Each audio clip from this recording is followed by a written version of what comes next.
is the Misdirected Mark Podcast, a podcast about gaming, game mastering, and entertaining you, our listeners. We are explicit, you have been warned, and I'd like to thank Mike Willard for letting us use his music on our show. Now let's pick up those mics and get on with this thing. Yes. Let us pick up those mics and get on with this thing. On this episode, the 291st episode, and the first episode of 2018 that we are recording, it is currently January 2nd? The dose of January. It's another year in the books, and now we're looking back on how we've progressed as GMs and players. It's time to get 2018 started by reviewing the lessons we've learned in 2017. And with that, my name is Chris. And my name is Phil. And I'm Old Man Logan. Oh, and we are... Go ahead. Man, well, it's been a day. So, we had a blizzard warning that's in effect until 1 o'clock in the morning tonight. Yep. And I have a four-wheel drive vehicle. Yes. And Phil does not. Nope.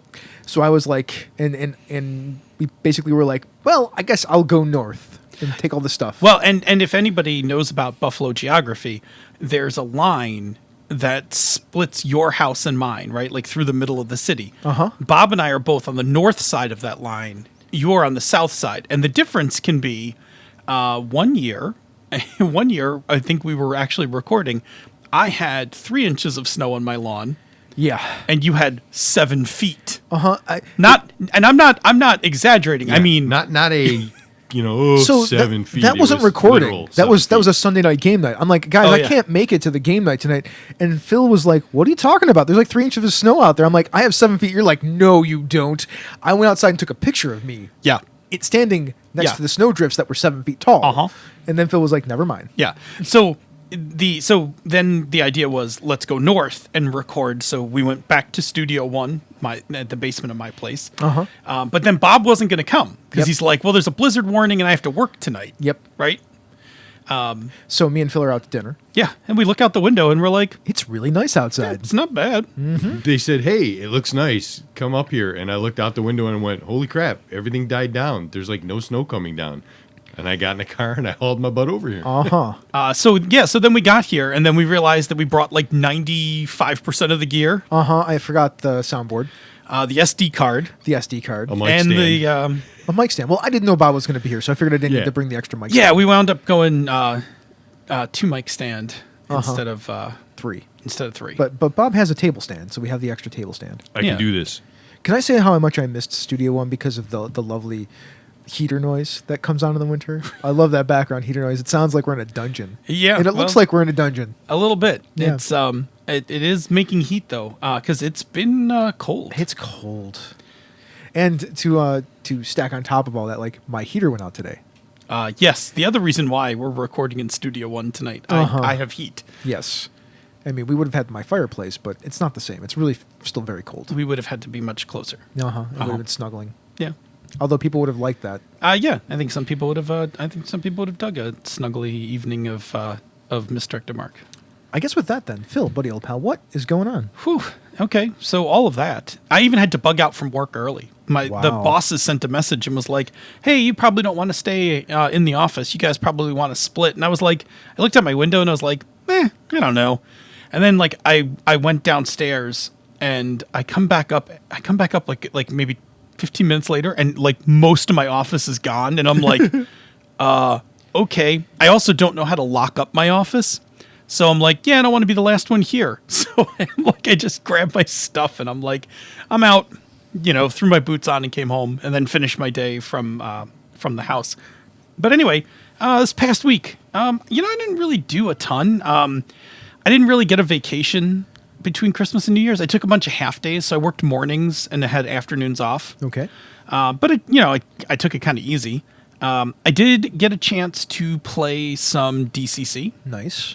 I was supposed to play Tales from the Loop, but Tony got sick, and he's like, "Well, I don't think I'm contagious." And I'm like, "Yeah, you want to come out?" He's like, "Well, I took some Pepto, and I'm a little." And I'm like, "Oh, I'm sorry, you have a stomach thing? No, don't come out."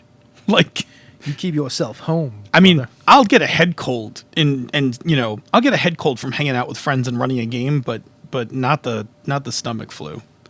Like never the stomach flu. Mm-hmm. Anyway, so I did get to play some DCC. We finished up our funnel. So we finished Sailors of the Sunless Sea. Nice. And we had 8. We had 8 heroes survive, and the guys divided them up. Almost everyone had 2 characters, except for I forget. Somebody had 3 and somebody had 1, so we evened Yeah, it Sean out. was down to 3. Jerry was down to 1. Yeah, so sadly, Jerry's lawyer bit it. We were all kind of rooting for the. Barrister was one of those that we wanted Barrister. to. Yeah, we were holding out to see if the barrister would make it, but he did not. And the blacksmith, Jerry's blacksmith, didn't make it. I was actually hopeful for that character. Thought he was going to do okay, but he got walloped. Sean Gilgore plays in that game too, right? Yeah. Sean Gilgore, I've noticed when he plays in games, he is not really very jumpy into things these days. He's very, very standoffish about stuff. Really? Yeah. I don't know. I mean, I'll have to look when we go back and play DCC. I mean, we're playing DCC with a slightly different attitude, right? I mean, like, yeah. like we're playing it like it's 1974. Like, but yeah, I don't think he's quite got caught on to the culture of play around the table yet, where everybody's very much willing to just throw out ideas often. Oh, that probably is true. I mean, DCC plays a lot more trad, so Yeah. I haven't noticed it as much. But yeah, it was fun. We're now going to promote those 8 survivors into characters, Nice. and then we're going to go on our next adventure because I'm just going to run another DCC module. So I got to do that. Then I crammed a whole bunch of Paranoia. I learned the new Paranoia system because there was a chance we were going to play it Sunday, which we didn't, but that's okay. I got some feels about the new Paranoia system. I could save it for the after show. I am mixed feelings about it. I like the mechanics of that game very much, and I don't completely like how they handled the setting and stuff. But I would totally just use my existing knowledge of Alpha Complex and use those mechanics because those mechanics are actually kind of fun. So for me, it's a mixed bag. It's okay because I've 6 editions of Paranoia under my belt and I'm pretty comfy. But I was reading it with my publisher eye, like, hey, if I never played Paranoia before, do I completely get what's going on in this game? And I had to say that I'm not 100% sure Yeah. between all 3 of those books. Anyway, I didn't have that problem because the only time I played it, Garrett was running it, and Garrett knows Paranoia backwards and forwards. yeah, and that's what would have happened if I ran it, right? Like you wouldn't. By the way, you can go buy the book that Garrett wrote. That's 30 treasonous Paranoia plots. Indeed. It's on drive-through. We sell that. Yes, we do. It's Yeah. it's an encoded designs product laid out by Tim Jones. It's really nice. I helped develop it and put it through. It's good stuff. Yeah, it's good stuff. That was not what I was going to run, though. I was going to run an actually old classic Paranoia adventure. Me and my Shadow the Mark IV. I just love the names of those things. Oh, some of the brilliant ones. Anyway, I did hint that we hung out on New Year's Eve. That was a thing. Like you, Bob, Jerry, Glenn, and I. There's a post on Patreon of our evening. Yeah. Eventually, I'll get the video of me playing trumpet. Apparently. Yeah. That So was fun. Jerry's got that. Jerry Meyer. By the way, you ever get a chance to play a game with Jerry, you should do it. He's a great player. Jerry's fun. Jerry's a Tons lot of of fun. fun at the table. First of all, he is a great guest. He is. So he shows up to your place. He's a very, very, very excellent guest. And and then he's game. Like He's got all kinds of game. yeah, he's just comes. he's in, man. He's Yep. ready to he'll play, he'll jump in. He's not shy. Yeah. It's great. Yeah, I actually enjoy playing with Jerry quite a bit. So yeah. So anyway, that was me. And then I did a little cooking because it was because when it's holidays and I like to cook. So I made French onion soup grilled cheese. That sounds delicious. Yeah, you reduce onions Yeah. and season them and everything to make them taste like French onion soup. And then I made a sourdough grilled cheese with Gruyere cheese and those onions in the middle. It was pretty kick-ass. The queen of the chat room is like, this is the part of the show where we make people blush.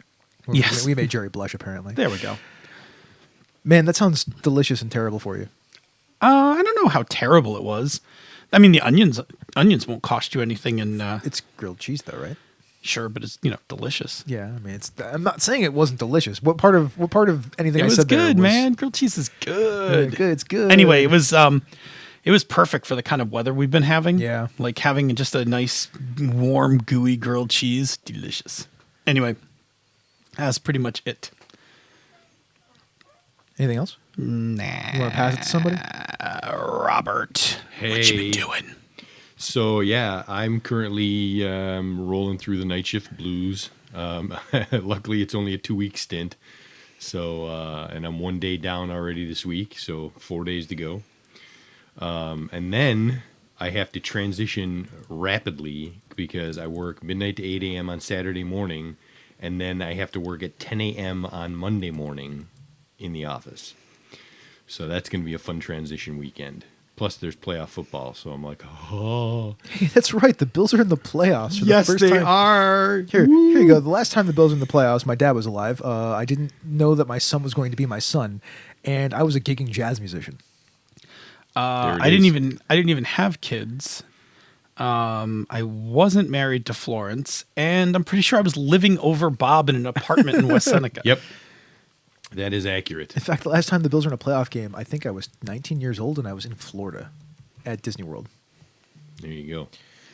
So yeah, that happened. That was on New Year's Eve in the afternoon. Then, of course, we had the New Year's Eve gathering at Chris's place, which was a lot of fun. Very cool and relaxing. Had a good time. The other night, I actually went back to trying to get some of my reading done because I have such a huge list of things that need to be read. So I went back and grabbed the Lovecraft anthology again and started working my way through a story that I was partway through. Oh, which one? It's I forget the exact title. It's the guy that is dreaming. He goes into the dreamland and is looking for this lost city. And he has a bunch of adventures. So I forget the exact title of it. It's one of the longer ones, so I'm still not done with it.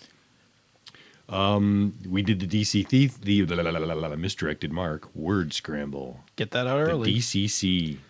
And I was kind of surprised that out of my 4 characters, I was surprised who made it. My chicken shit con artist made it through. I love that guy. I don't know if he's going to continue to make it or not, but what did he graduate into? he's going to be, I think, the thief. Oh, nice. Maybe. Yeah, that's cool. I forget. One of them's a thief, one of them's a fighter. So there's that. Last night, played some Dresden Files Accelerated with Chris. So much fun. That was a good time. Jerry and Sean played as well, and that was a good time. Jerry did mention in the chat room that Sean did play pretty forward with that character he played last night, so that's accurate. He embraced his character's aspect of I'm invincible. I feel like I'm invincible. Yeah, that was his trouble. Yeah. So he embraced that very well. So that was a good time. I did a really good job of giving out fate points last night, although the players did a really good job of hitting on their troubles too. Yes, we did. Well, that's good. So that was a lot of fun. I like Accelerated. I enjoy that. I do too, quite a bit actually. Anything else? No, that's it for me. What about you, man? So I saw Jumanji. That movie's really good. Like, it's a really good fun ride, and it's a good flick. Like, the movie, the writing on it was pretty great. And there's something amazing about watching Jack Black play a 16-year-old girl who's kind of vapid. Yeah, that's good casting. Yeah, and he plays it to the hilt, man. It's so good. Everything about that movie, though, like, so you know how sometimes we've been talking about Thor Ragnarok and how we're like that the humor isn't necessarily appropriate, like it's humor for humor's sake.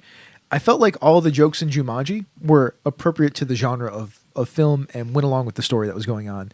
And I think I'm now looking for this more and more in movies, right? When it comes to humor, like what is the humor appropriate to the film going forward, or is it just comedy for comedy's sake, right? Are we just doing gags, or are we doing actually jokes that are actually relevant to what's going on around them? So I thought that the Jumanji humor was all very relevant to the jokes that were going around the story of the movie. Oh, that's good. Yeah, I think that's actually really important for quality storytelling. Like, if you're not just going to be a straight comedy, right? Like, if you're not watching Dude, Where's My Car, or the Hangover. Oof. Dude, Where's My Car? I love that movie. That movie's terribly hilarious. Or like The 40-Year-Old Virgin. Although most of the jokes in The 40-Year-Old Virgin are very themey. So I was going to say the 40-Year-Old Virgin's a pretty tight. It's a pretty tight film. It's a pretty tight comedy. Yeah. All the jokes surround sex for the most part. Who knew, right? 40-Year-Old Virgin. Right. Well, absolutely. I played Imperial Settlers. That game is really good. It is so Imperial Settlers, you are playing a faction. There's 4 factions. Every faction's a little bit different. You get 2 decks. There's a common deck and a faction deck. You are trying to build an engine of carts to build up your civilization to score victory points and have the most victory points at the end of 5 rounds. It's a really clever game. I would highly suggest anybody getting a chance to play it. Mhm. New Year's Eve was awesome. Me and we piped in Senda. We did. We telepresenced one of our guests, and Yeah. Emily showed up And too Emily because was we there weren't too? expecting Emily, but Emily showed up as well. Yeah, and me and Senda traded harp song for trumpet. Uh-huh. So that was cool. Hopefully some people will get to hear that at some point. And we just really just hung out and talked till like 2 a.m. It was really It great. was really chill, Yeah, it was tons of fun. and no one had to sleep in a bathtub. There might have been a conversation that we'll talk about in the after show about urethras. Oof. Oh, Oh man. I got a hard line on that, man. you did it. You started it, and then you made it worse I don't recall how I made it worse. because you kept doing things like making hand motions. Oh, right. Yeah, don't do that. So for those who didn't see, Phil would like make his hand. It's like putting a straw into a drink. Yeah, that's what he's doing. Yeah, basically. like- Putting like a into a straw- milk carton. Putting a straw into a drink. It's like putting a straw into a straw. Did you notice that we were explicit and you've been warned? Do not listen to this around your kids, in case you were wondering. Anyways, Oh man, that's wrong. I wrote a Dresden Files Accelerated adventure that was Christmas themed. I will actually give that away to all the patrons. So if you're not a patron and you sweet. want that, get it on the Patreon. It's pretty much. I have to go rewrite a few things because there are things that I did in the adventure that are not in the in the adventure. So I want to put those in there as like advice for possible sequences and scenes. And I joined a gym, and I've been to the gym, or at least running every day for the last 6 days, and that's been really positive for me. I'm actually starting to look a little bit thinner already, and You are. I've also been eating better lately too, and all summer, for a good chunk of the summer, I was running anyway. Yeah, just don't overdo. Yeah.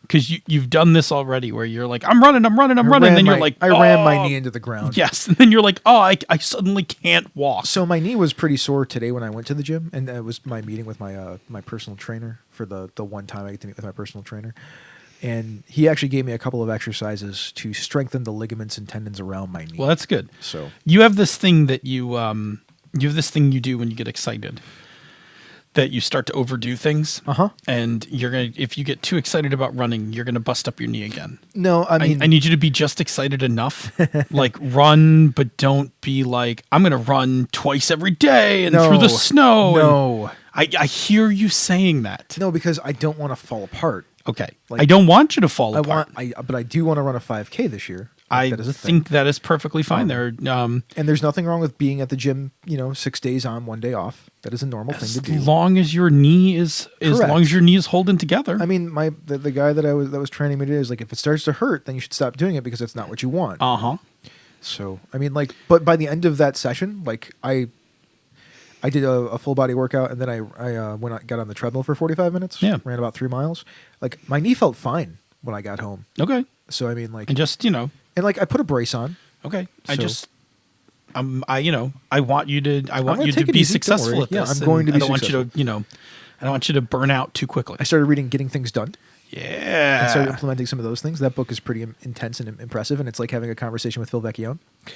I mean, that's where I learned that conversation Yeah, I from, right? know. Like that's my guru, that's my spiritual guru, right? Like Mm-hmm. I mean, you hear his voice, man. His voice is so chill. It really is. Did he talk did he do the mind like water thing yet? No, not yet. Oh, mind like water. That's yeah, there's a higher level, like after you get through the tactical stuff, there's like a philosophical thing that he starts to get on. Oh, good. I can't Yeah. wait. All right. Well, that's everything I did. So that's everything that's been going on with me. Let us go to announcements. Phil, why don't you hit us with this next, much more somber thing? Yeah. So to kind of bring us down just a little, Pat Roper, Fear the Boot host, Pat Roper, passed away on Thursday from complications due to pancreatic cancer.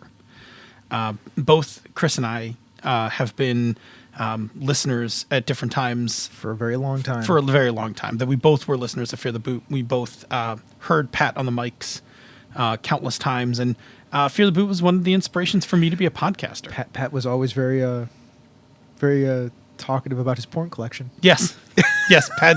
I might have. I mean, I might have had a connection to Pat, right? Yeah, Like I right. thought Pat was quite funny, and so yeah, he passed away, and he'll definitely be missed. Our hearts go out to both of Pat's families, his wife and children, as well as the Fear the Boot family. And in the show notes, we'll put a couple links. One is for Caring Bridge, which is a journal page, which Pat's wife, Beth, kind of kept up, throughout Pat's illness. And the other one's a GoFundMe that has a GoFundMe campaign for helping with the medical bills. So we'll put those in the show notes. And again, our heart goes out to both Pat's family, his wife, and 2 kids, as well as all the booters and the booter and the Fear the Boot community. Yeah, absolutely. Okay, that's all the announcements that we have for today. But now we're going to go to an ad because we have an advertiser this week. Mm-hmm. There would be ad music. It would be Right. The Ghosts of Whimsical Splendor. This is a D&D adventure for levels 1 through 2 by Christopher Gray.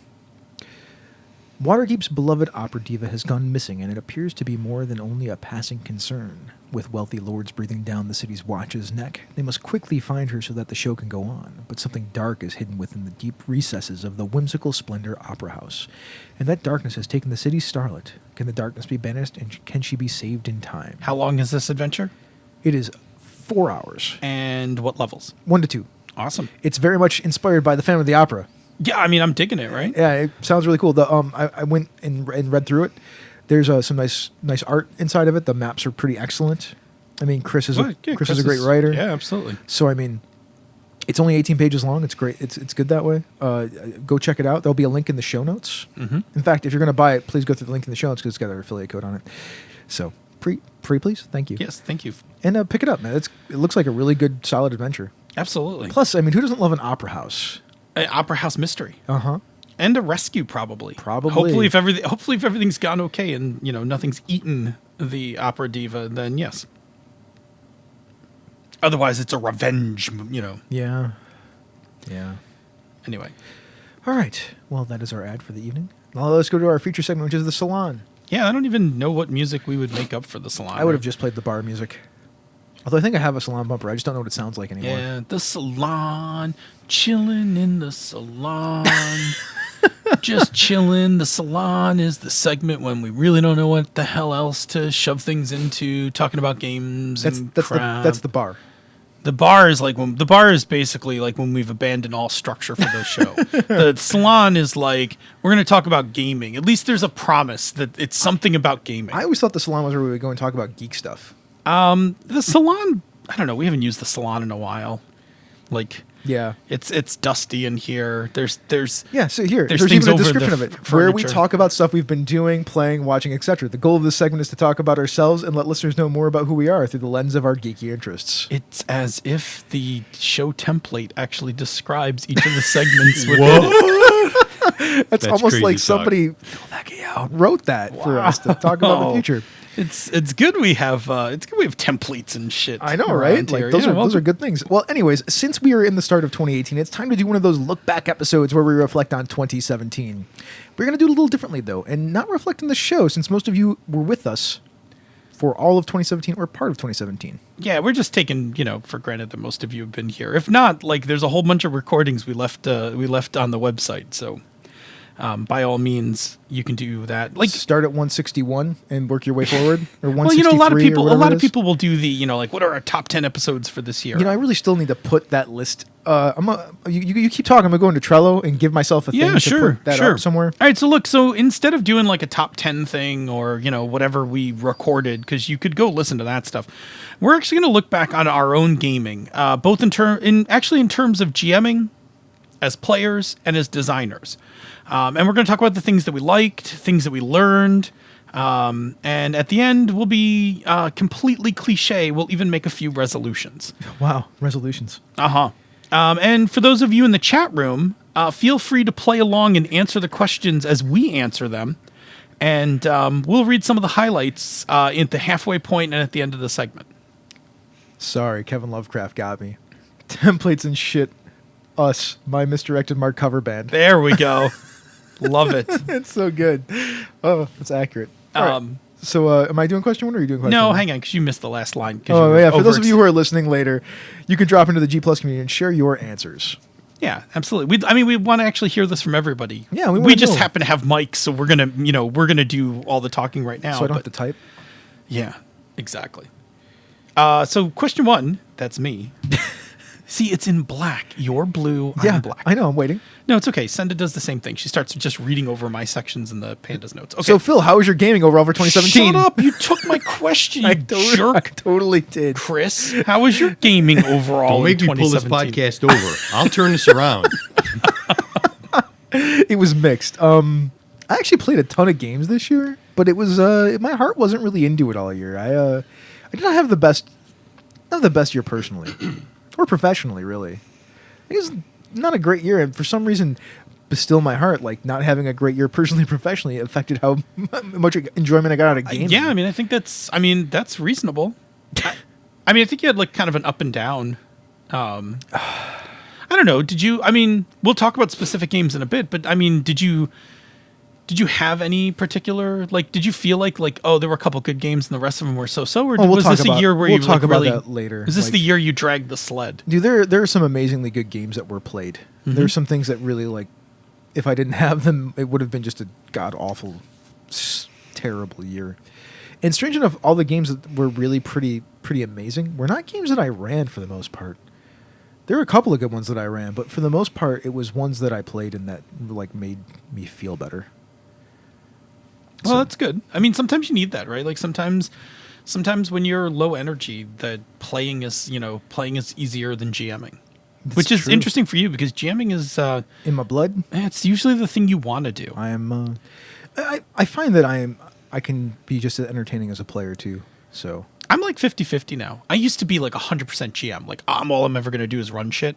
But I actually like playing now. I like being a player. I like to play. I still would rather game master. Yeah, me too. I'm also, as we'll talk about later, why I'm really getting back into the GMing of it all. Like, there are some things I've learned about myself that and because of the experiences I've had, especially recently, how I kind of want to proceed forward with myself as a game master. Well, that's cool. Yeah, but we'll get into that later, right? I imagine. Yeah, we So- absolutely will. So, Phil, what about you? How was your gaming overall for 2017? You know what? I think mine actually was really good.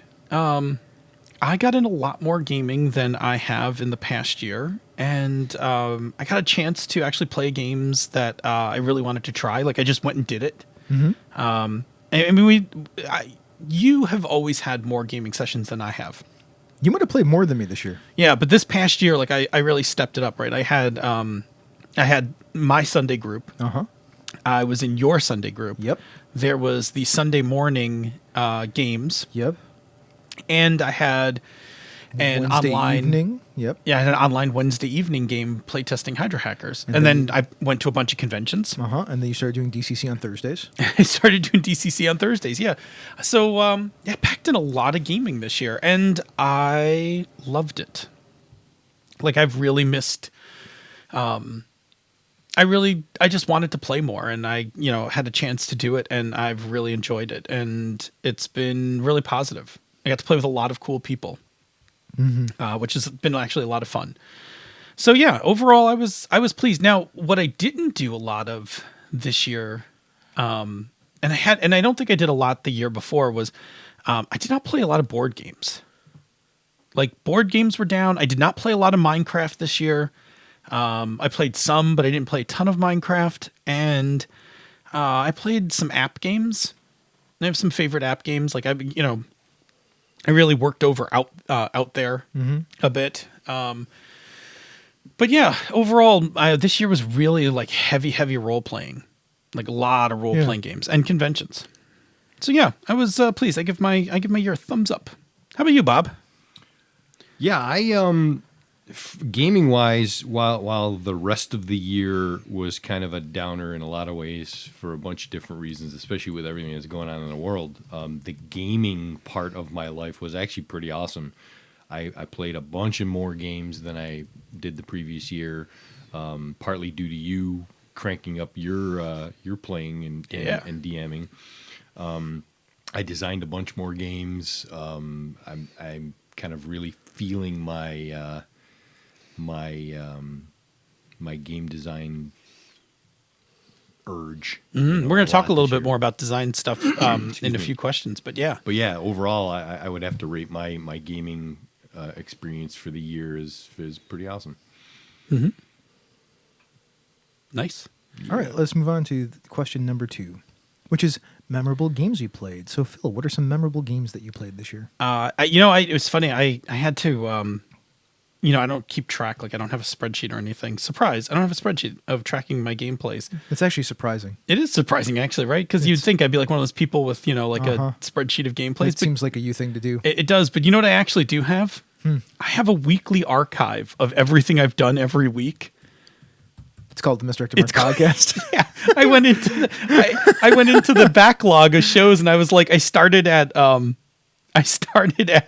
January, and I was like, well, what were we playing? Because if I just listen to the first 5 minutes of every show, it's us talking about what we played. did. Yeah. So anyway, some of my more memorable games: Fall of Magic. I really dug Fall of Magic. We played that in January, and I don't know if you remember playing it, but do.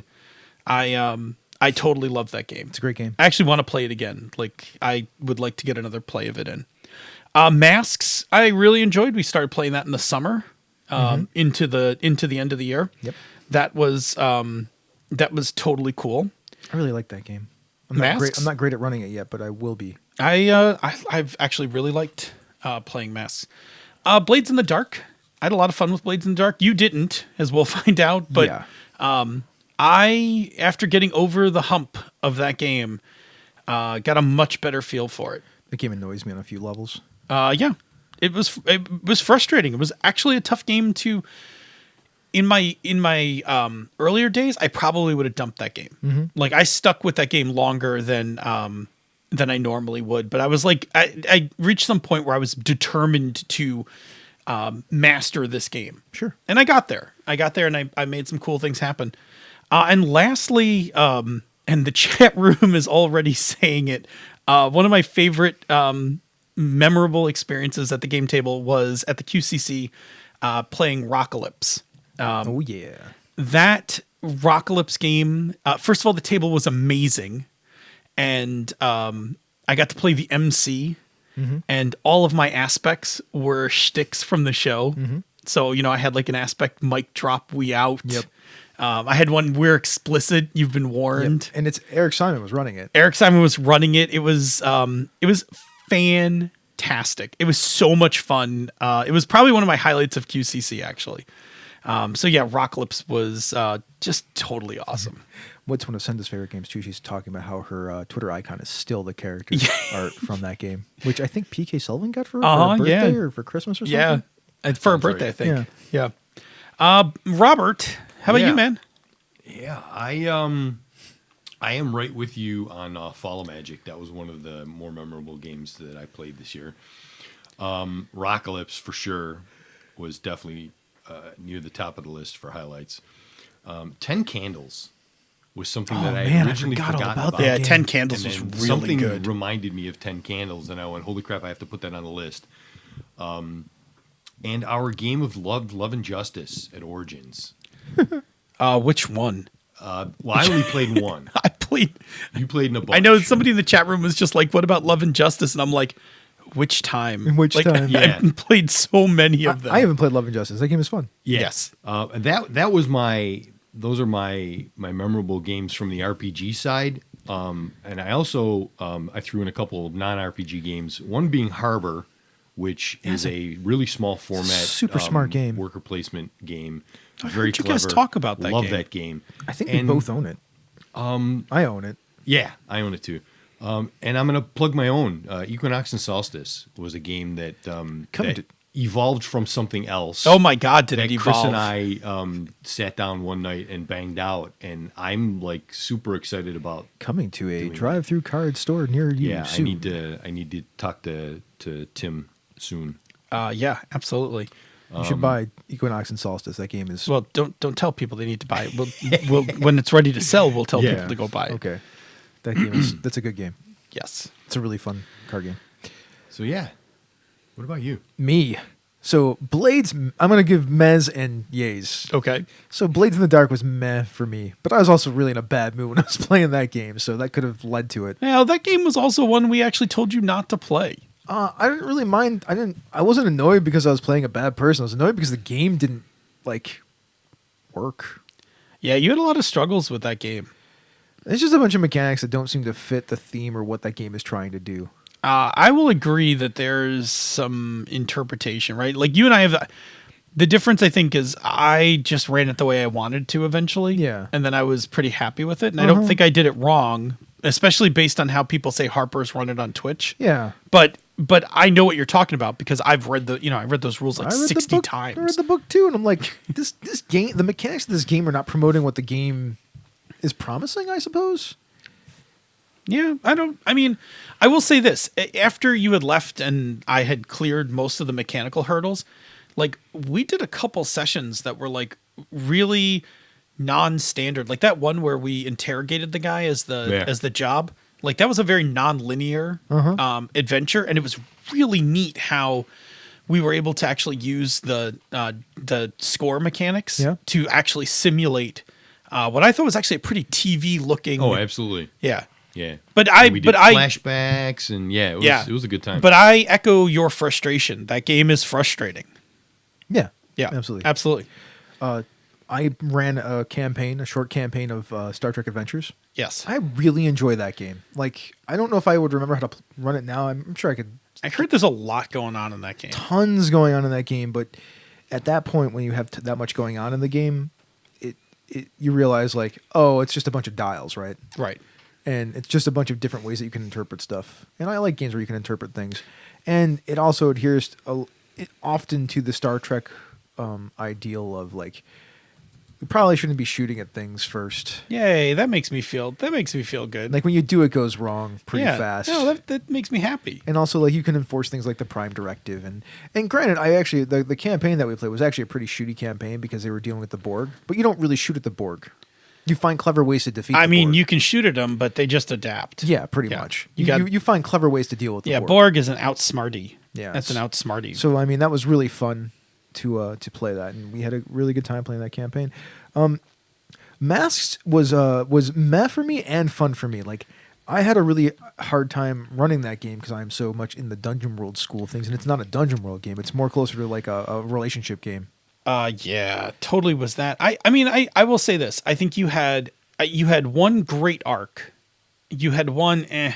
Well, I had an arc that was great, but I didn't have mechanical mastery of the game at that point. And then when I had better understanding of the mechanics, I didn't have a great arc. Yeah. Yeah, it was unfortunate because it was like you're like I got the feel to how to run this game, and then it's like the arc was like I saw what you were doing, right? Like, no, it didn't really work. It just didn't work. Yeah. But where you didn't do anything wrong. You were just trying it. You were trying some different. Yeah, it didn't work because I didn't run it. I didn't construct the arc the way that the book told me to construct the arc, which is what I did the first session. Yes. First arc. I'm like, well, I know what to do for the third arc. Yeah. Yeah. Which is the arc that I really want to run. Yeah. I'm very excited about the third arc actually because it's the continuation of the first arc. So that was a thing. But that game is really good. Like it's very different. I ran a lot of D&D 5th edition this year in different spaces. I ran an online game and I ran a face-to-face game with my group that played Star Trek. Yep. I really like D&D 5th edition. I think that game is great. Yeah. You've been a fan of it for some time. And then I got to play a bunch of it too because I believe we finished up Avalon at the beginning of this year. Yep.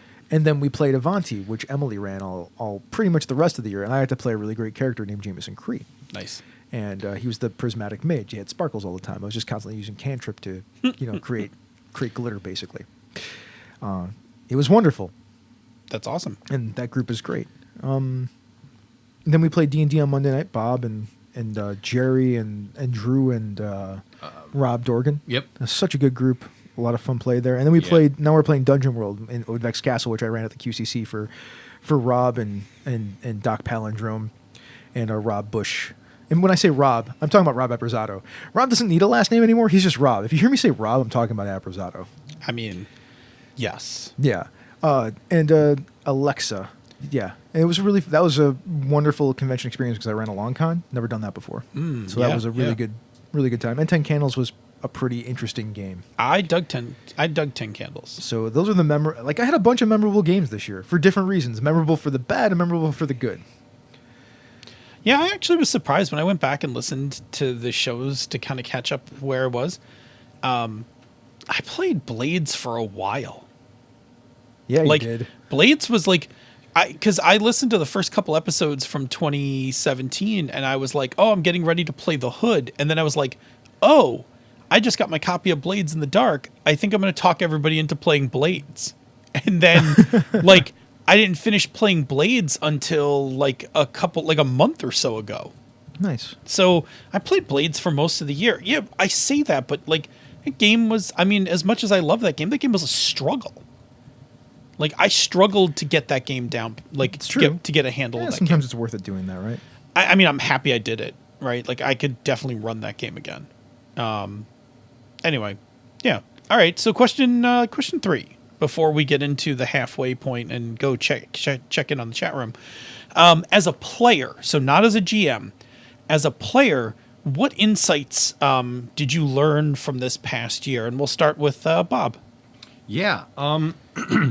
This is something that honestly, I think I was already clued into, if not specifically, but maybe subconsciously. It's hard to remember back when it really clicked, but definitely it has come to the forefront now through the course of this year. Sometimes it's better to make a decision that's bad for my character but good for the story. That's the one big takeaway that I will put out from the player perspective.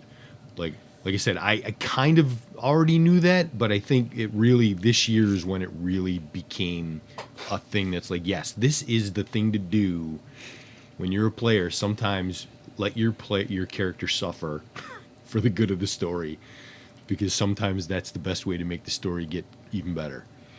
You know, if something Absolutely. bad happens, if you have a bad roll, you know what? Take it. Take the bad roll, have the bad thing happen, and, you know, keep the story moving along. And sometimes that's better than, no, I have to succeed at this. It's like, maybe not. That's my big takeaway. Yeah, I think that's awesome. I think it's awesome. It's hard to do, right? Because I mean, it's hard to do because it's a trust thing, Yeah. right? Like I'm gonna do this crap. I'm gonna let my character do this crappy thing because I am trusting that everyone will make this a better story because of it. Yeah. That's not good. I was very pleased in the funnel, and again, I know the funnel's somewhat disposable, but you, if I remember correctly, you did not hesitate to go to the top and light that candle to summon the ship. Oh, yeah. Like- I forget which one of the four did it, but he was like, you know what? There's a thing going on up here on this pedestal. I'm gonna light this thing. Yeah, you were just like, that game's super deadly. You were like, yeah, I'm just doing it. That's, we'll see what happens. Clearly something needs to happen here, Uh-huh. so I'm gonna do it. Yeah. Yeah, I was quite pleased with that. All right, Chris, how about Yeah. you? So the thing I learned about being a player this year is that, and this might sound pretty normal to people, but like, I need to have one, a character concept that I can buy into, and two, I need to have things that character cares about that I can play at, and I need those things to matter in the game that I'm playing. So, the two most prominent characters I suppose that I can talk about are Vassar Vim from Avalon and Jameson Cree from Avanti. So Vassar Vim's just a rogue on the streets of Avalon, but like he loves his mom. He cares a lot about his neighborhood, but he's still a thief, right? He's a rogue, and he's willing to do dastardly things for those two things. Like he'll do some stuff for his mom, and he'll do some stuff for the people in his neighborhood that might not be completely on the level. I mean, he's not really a killer. Like he doesn't want to be a killer, unless it comes to people who deserve it, I suppose. I mean, that was the thing that came up in play, so that was fun to play at that. And Jameson Cree, he's the prismatic mage. Now, this is a pirate game, right? We're on ships doing piratey things, and he's a wizard who wears a prismatic cloak and who has glitter all the time sparkling around him. And he's kind of lazy a little bit, but he's not really lazy. He still pulls his own because he has an unseen servant that does all his work for him. Like that was like a thing. Oh, that's nice. Right? Yeah, that's funny. And but he looks like a bit of a layabout, and he's kind of a wisecracker and a jokester, and not always very serious. But the thing that nobody really got, at least for the first few sessions, was people didn't like him because he was that, but he is also like he had the sparkles everywhere and whatnot. Jameson Cree is brilliant. Like, he's a wizard. He's got like a really high intelligence. So he's got a decent charisma and a pretty high intelligence. I'm playing him this way. But over the course of time, I start like weaving these plans over the course of sessions that start playing out. And Nice. people are like, oh, Jameson's brilliant. So like, I guess I took that character sheet and the stats that were on it and played to the character sheet and the stats that were on it. Mm-hmm. It's and it to counter that, like Brett did that too, because Brett plays a character named Corby, and Corby's a fighter, and he's kind of dumb, and he's got a little bit of wisdom to him, but he played it to a hilt. Like he's always playing like he kind of knows what's going on, but not really. Things are kind of like he always tries to simplify things for himself, and he has this great voice that goes with it and this cadence. But we played that game that way. Those characters were a ton of fun to interact with, and all the NPCs in that world were interesting to interact with, and the world was interesting too. But those character concepts and the way that they came through, and just those little bits of the characters' personalities coming through makes gameplay, in my opinion, a lot better. So for me, that's important, and I would hope that it would be a lesson that other people could glom onto and learn. Yeah, cool. What about you? I think this year, if I had one real takeaway from the games that I got to play, it was not to worry about the trajectory of my character. A lot of times when I make characters, I start them off with like a lofty goal in mind. Like, yeah, I'm going to play this character and I'm going to do this thing or take this thing over or whatever. Like, I'm going to give them some sort of, place to drive to, right? It used to, in various games, it would give me a way, an idea of where to drive at. Mm-hmm. Like story-wise and things like that. But when we started playing Masks, I was playing a teenager. Mm-hmm. So I was like, I don't know what he's going to do. Like, life's going to come at him. Yeah, he's like a teenager. Like, he doesn't know what he's going to do. Like, he knows he wants to be a superhero, and, like, that's about it. And really what I liked about it was that... I guess this goes to... I'll actually tie in a little bit to... if you read Gnome Stew this past week, sent us article about proactive and reactive playing. Mm-hmm. So when I would define a character with a goal, that was like a proactive player thing. Yeah. But it often meant that I would sculpt the game to get to that goal, right? Because the GM would hear it, and the GM would in turn react and actually sculpt part of the game towards that point. And instead for my Masks character for Solar, I decided to be reactive. I just went with what was happening, and as we were playing, I kind of watched for openings where I was like, oh, now I kind of think I know what I want to do with Solar for a little bit. Like, mm-hmm. I think I'm going to switch playbooks, right? He started as the Janus, but everything in his life isn't really kind of panning out. No, not at all. And he's gotten more powerful as he's taken more moves. Mm-hmm. So I think he's going to switch to the Nova. Yeah. Like, I think his powers are going to mature and he's going to kind of Nova up. But what I really liked was... by being reactive, I took the openings the story created, mm-hmm. rather than forcing the story to make room for the thing I wanted. Yeah, if you're going to play without a background, really, or you're going to play without like the classic D&D one where my parents were killed by orcs, so I hate orcs, right? Like, right. So therefore, orcs will be in the game, right? Like to get your revenge.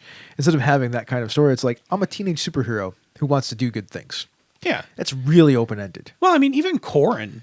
Corrin was a very reactive character, right? Corrin had a very simple premise, and it wasn't until there was a need to not kill Tony that I started to understand what the better, like the direction to take that character in. It's my characters play that way too. It's about drives instead of goals.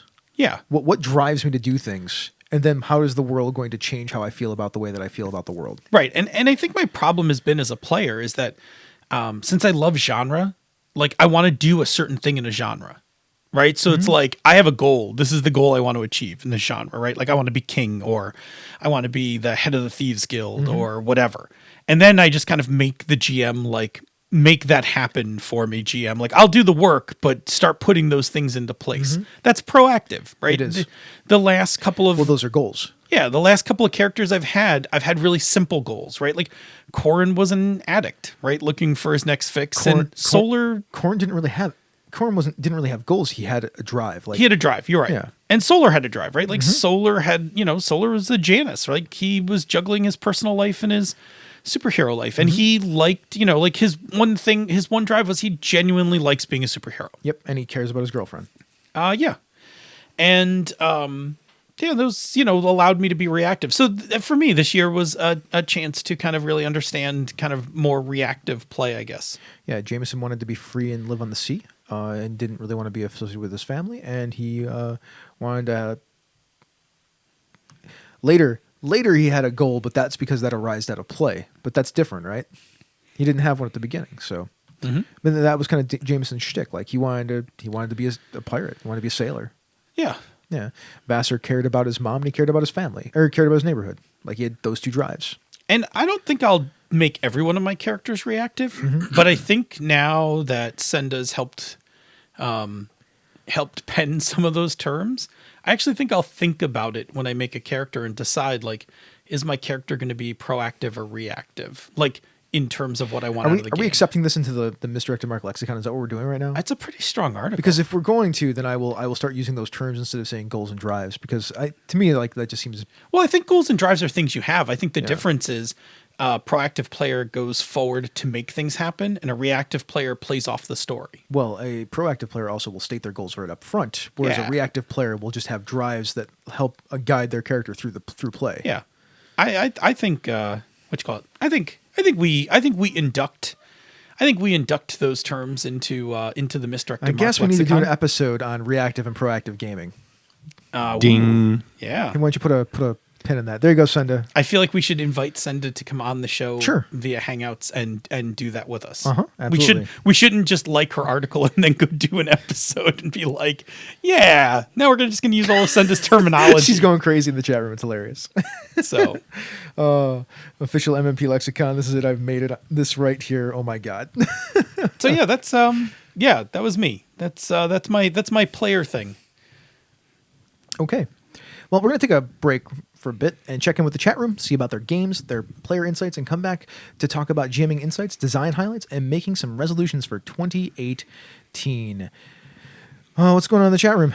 Oh my God, there's just so much going on. Yeah, there's a ton of things being said in the chat room. They're very chatty tonight. Yeah, we're I asking failed questions so at- that they can at jump in copying on. things out of the thing, and so let me scroll back a little bit real quick and just. So, unfortunately, not everybody had as banner a year. Unfortunately, Mo says he didn't play a single game this year, which is very unfortunate. I hope, Mo, you get to play a ton of games in 2018 Yeah. and have good experiences with them. There's a lot of shared acknowledgement of the frustration level of Blades in the Dark.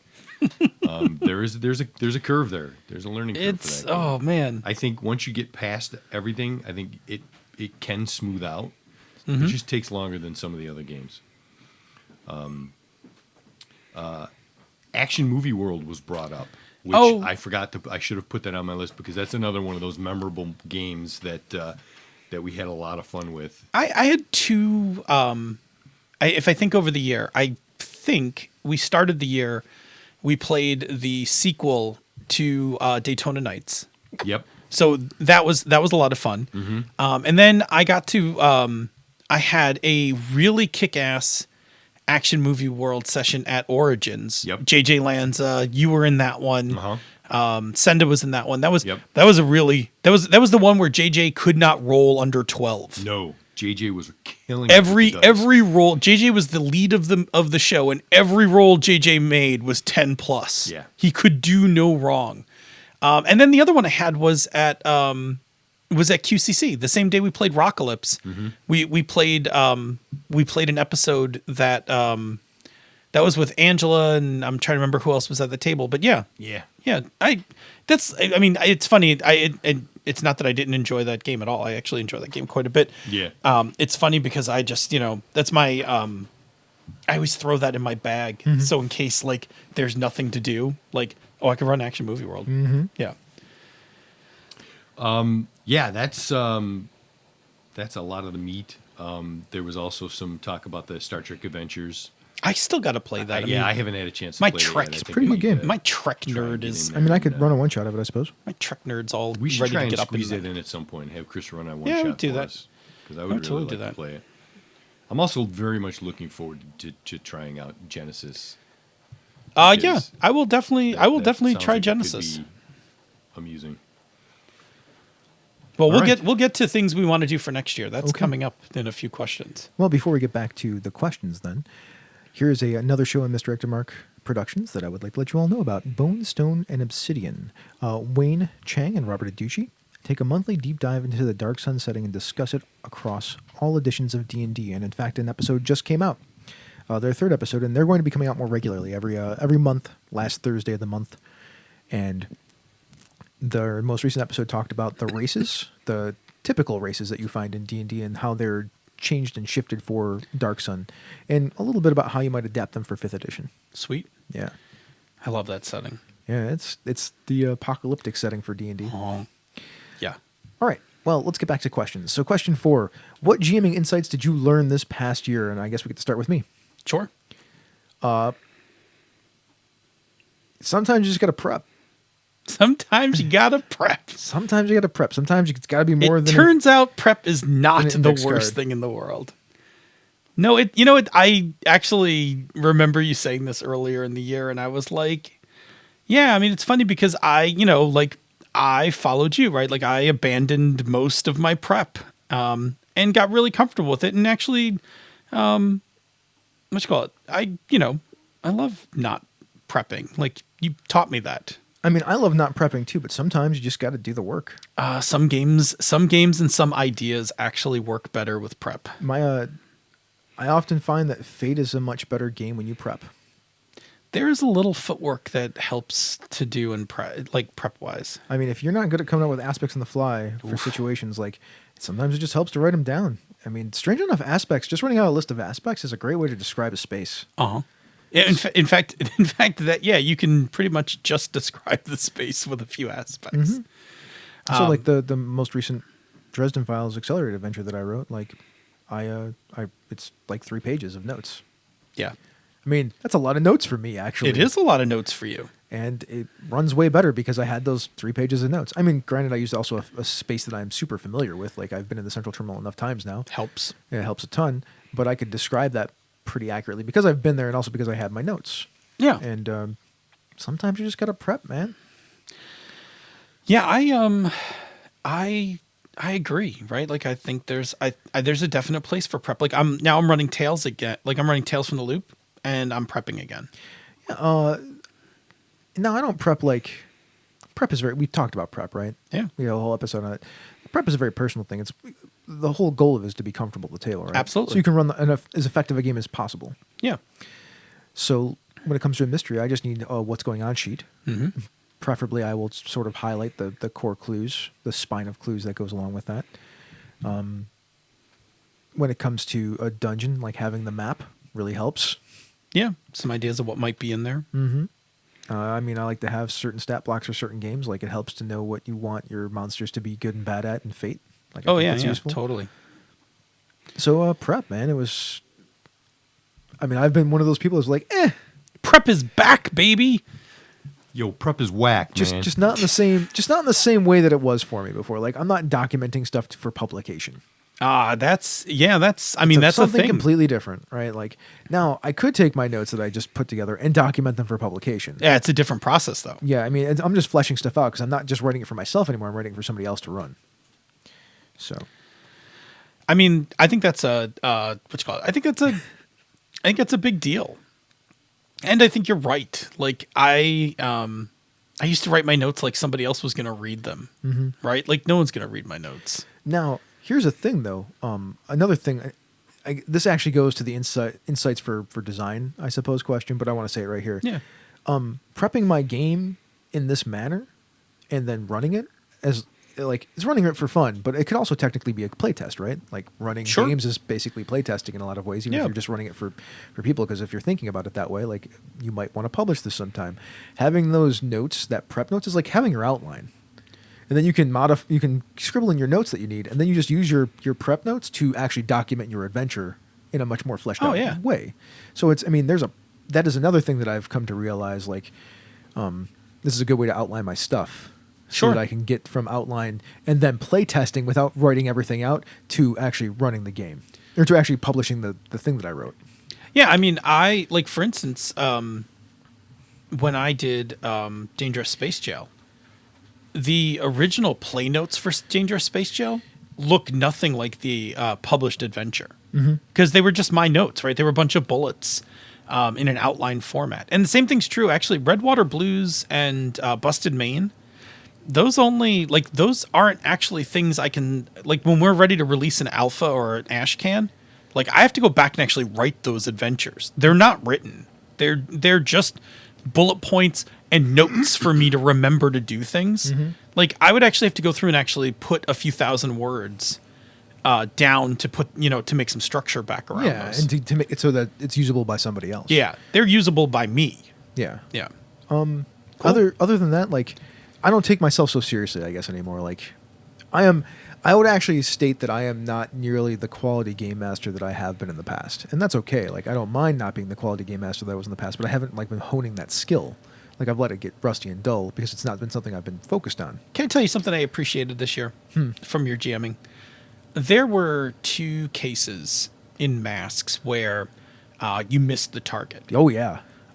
So the first one was the underground Yeah, this is bad. prison thing, and the second one was that arc that we were finishing up. But you owned them. Oh, Like, yeah, you owned right up to it. You were like, you know what, this didn't work. No, they were bad. Yeah, and it was like, okay, well, if we're all in agreement, like, that didn't work. I mean, I'll never do it again. Yeah, like, I was like, because I had some trouble with that, the one where we were, so we went to go rescue Bob, who had been captured by the mole people, and Chris did a technique which I've seen Chris do before, and I thought was perfectly fine when he pitched it. We started the game captured. Right, like, we were like, we tunneled into the earth to go looking for Bob, and that was the end of the previous episode. And then we started the next episode, and we were all imprisoned together. And it was, like, obviously we tunneled in, got captured, and imprisoned. Yeah. And it was like, okay, cool. And now we're going to escape. And You did. We did, and it just, like, that part didn't go smoothly because, as we learned, Masks isn't really a superhero game. No. And so when you took away all of our powers, suddenly it was like, I don't know what to do. Like, there aren't moves that cover The fact one of the moves is unleash your powers. right, and And that's pretty much the defy danger of right, which Masks. was gone, and we Yeah. were like, well, what do we do? And eventually we got our powers back, and, like, we got out of that situation. It was fine. And you just tried it, and it didn't work. But you were like, you know what? You looked at us, and you were like, yeah, that didn't work. Yeah, because what I should have done was write a custom move that was unleash your mundane abilities Yes, yeah, exactly. to replace unleash your powers. But I wasn't familiar enough with the game yet, and I wasn't really doing the super prep thing at that point. Yeah, I mean, we even got some any good kind of story out of it because, The knife came up. yeah, the knife came up and we killed somebody, Uh-huh. and Glenn's character had a lot of problems that I ordered somebody. For those who don't know, there's a knife that was possessing one of the characters, and then the knife convinced somebody to kill somebody. And No, I convinced. Oh, you convinced somebody to kill somebody. Yeah, we were because we needed. Fairly confident that you didn't do all of the convincing. No, but I was like prison rules. I'm like, Yeah. shank this guy. Because that was a thing that actually, from a character level, Solar realized that when he didn't have his powers, like, he kind of freaked out.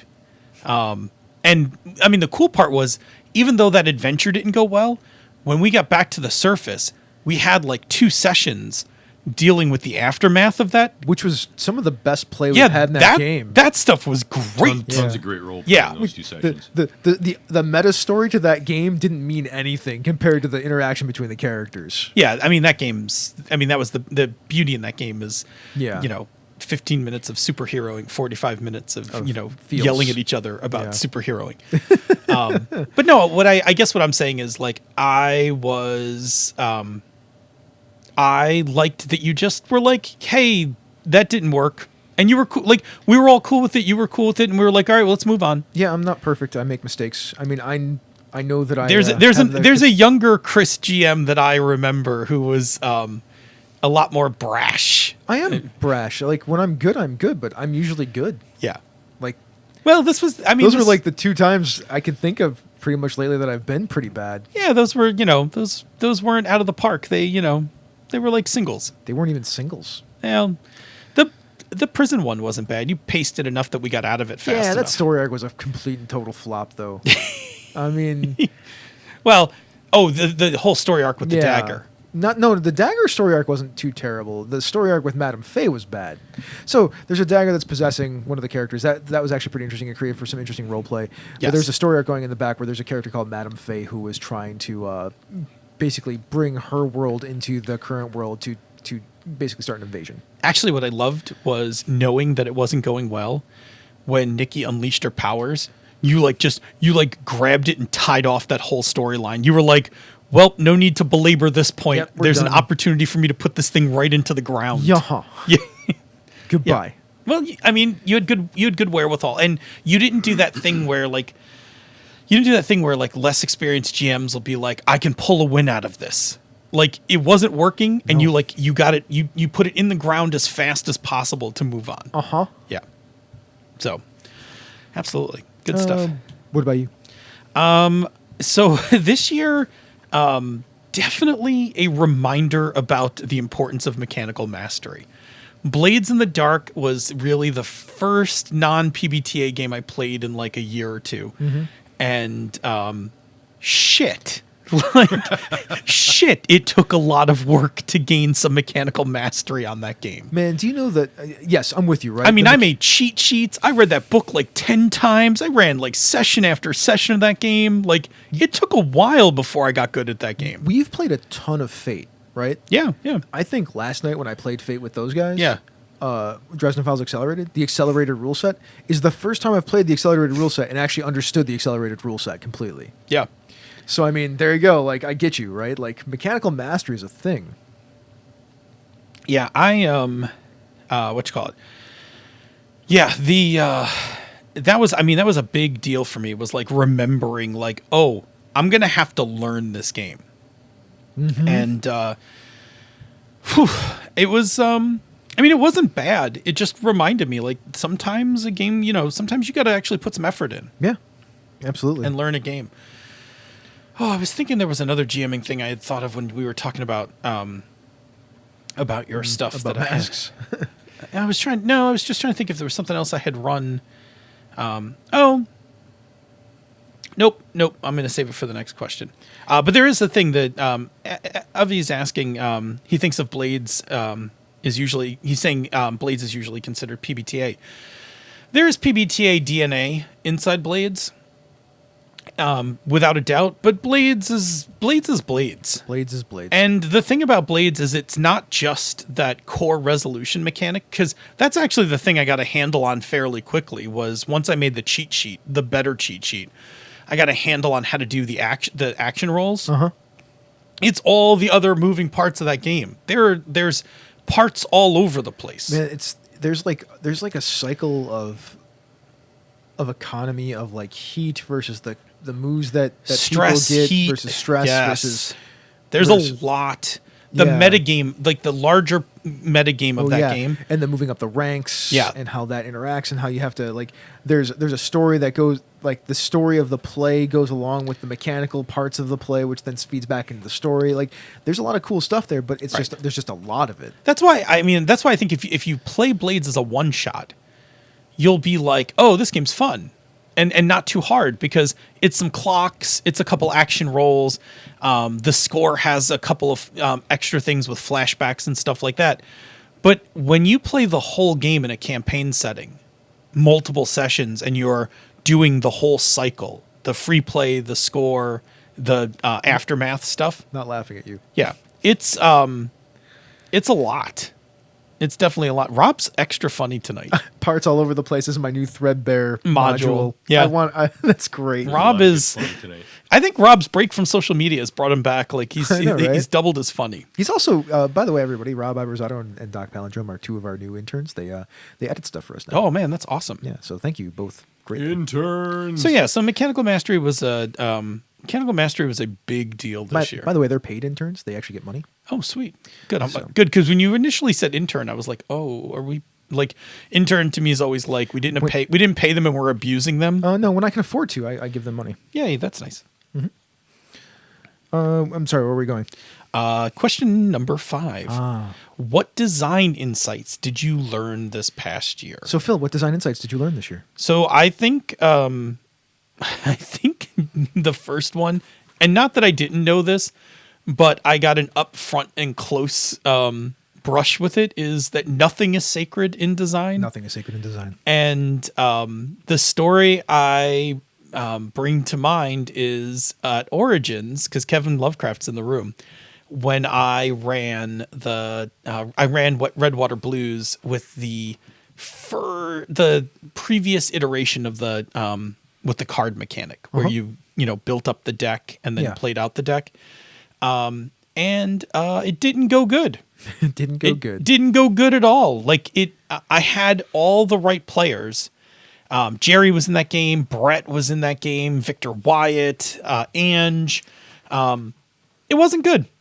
It wasn't good. I saw it on Kevin Lovecraft's face. Like I knew I was missing my target audience because I considered everyone at that table as part of my target audience, and I read it right on Kevin. Like there wasn't enough role playing in that. The game was too mechanical. It was that part of the game was too mechanical, especially when it's supposed to be a role playing game where we're so. It was so mechanical. It's actually an awesome board game. Yeah. But it prompted me to gut that system. I mean, we had some conversations about it after that. We were talking, and like the thing I asked you to think about was how does the story lead into the mechanics and then lead back out into the story. And I actually went and did that hard, and actually came back with a version by QCC that I think played much better. And Victor actually played in it and was like, "Oh, this is much better. Like this is this has actual role playing in it, and yet the card thing is still fun." And that was I still wanted the card thing, right? I didn't want to abandon everything, but I knew that I had missed my mark. So that is definitely the first thing I learned relearned as a designer. The other thing that I learned was the importance of procedure as a mechanism. Now, we've done a whole show on this. We did it in 2016. We did. We did a show about procedures. And when Senda and I did the alpha playtest for Turning Point, that alpha playtest actually went really well.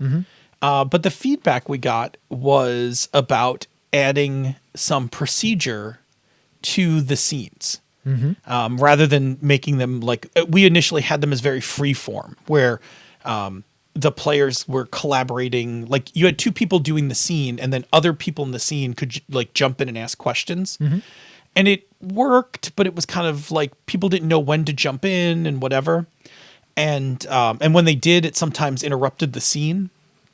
And what we wound up doing was adding some procedure to it, where the lead player actually stops and turns to the players and says, like, "What am I thinking?" And then that prompts the players to interact with them. And it just added some structure to the overall scene. And by just putting that little bit of procedure around it, like, I think it's a much stronger, I think it becomes a much stronger tool. Yeah, procedure matters. Procedure totally matters. I mean, end goal of game matters too, or purpose of game matters also. Yeah, absolutely. I had a discussion with somebody about this the other day. Like, procedures of play are so important to you. I'm like, yeah, of course they are. Oh, absolutely. Yeah. Like, how the game functions in the whole also matters to me. But Absolutely. like, I need the procedures before I can. Sometimes when I step through the procedures, it teaches me the game. Right. That's the whole point of procedures. Usually, it teaches you what order, and then you start seeing where the important parts of play are. Yeah. Some people don't learn that way though. So. I mean, I ran into that same thing with the action roll in Blades, right? Because in Blades, and this is very specific, this is part of the procedure, the player picks the approach, not the GM. The GM. The And- GM and- just then adjusts based on the approach picked. Man, did that thing how many times I started to call for a specific role Yeah, it's not and a- had to like back off and be like, no, you tell me which one do you want to do. I'll tell you if I think how successful it's going to be. You know, strangely enough, that kind of play right there really helps if you can get that in your head, playing any kind of accelerated game for Yeah. Fate, because you basically can ask what approach do you think that is. Exactly. And In then you Blades, can it's actually like adjust the difficulty. right, based on and that. I think in accelerated, it's a little easier because you don't actually have skills. You're basically saying like, are you doing this flashy, quick, strong, or whatever? Yeah, and what does that look like? Right. And in Blades, though, there are like real skills, but you still can't say what, like, you can't say like you can't say like make a hunt, like a hunt. I would argue that those skills are actually They're approach. approaches. They're totally approaches. They're not Absolutely. skills. No, they sound like skills. They're sound, but totally they're not. approaches. They're approaches. Yeah, absolutely. Anyway, but the action roll in Blades is a very procedural thing, and the procedure matters. Yeah, It like circumventing that procedure really kind of alters. the play of the game. Yes, absolutely. I mean, if you get to decide what the skill is, then you've taken away power from the players that they have. Uh-huh. Because now you get to pick their skill that they have to roll, and you get to pick the all the other parts. all of the it. other parts Yeah. of it. So there's where's the game at that point? Yes, absolutely. Whew. Anyway, those are my insights. Bob, how about you, man? Yeah. Insights. So you kind of touched on this a little bit, but it's the classic. It's the classic kill your darlings. Sometimes a rule needs to go. Sometimes a mechanic needs to get changed, and sometimes you just got to take a game and just put it up on the shelf and walk away. Oh man, Chris and I did that with Core Crisis. Core Crisis. Core The game Crisis. is sort of dead on the It's shelf at the like, moment. Well, and Core- it's like, well, it's just going over there. and Someday Relic we Hunters. may come back to it. And Relic Hunters is Relic on a Hunters shelf is a because we completely can't actually different- produce that different, game. a different thing, but yeah. So That game's yeah, good, that's sometimes you just gotta, as much as you might love something, sometimes you just gotta put it down and walk away. It's true. Maybe we just for Relic Hunters just do the printed dice. Maybe we'll find out. Maybe we just. printed dice are cheaper. Maybe we We just figure say, out how much we do. We do like a run of like 50 or 100 of them. Yeah, or why don't we whatever. just say like bucket? Let's just do printed dice. Look, we know they're not going to last forever. We're sorry. We'll get there. Yeah. Anyway, All right. We'll talk about it. Chris, what kind of insights did you learn? All right. So for me personally, design insight wise, I actually kind of do my best design work not sitting by myself and thinking about a game, but I do my best design work when I am playstorming something. cool. Yeah. And once I have playstormed a thing up to a certain point, I can start seeing where things are missing, and then I got to go play it again. I'm starting to learn that about myself because I designed a game that we're going to start playing. Like I started playing it. Like I was playing a game with a group of people, and there were 7 people in the group, and we're trying to play Dresden Files Accelerated. You cannot play Fate with 7 people effectively. It gets busy. A little bit. It gets a little bit busy. So I wanted to design a game. I was basically solving a problem, right? Like I want to play this setting, but I want to play with these people and all of these people, right? And we did. And I designed a game real quick, and it worked really well. So then I wrote down all the rules, and after about 1,400 words, I was like, well, here's the core of the game.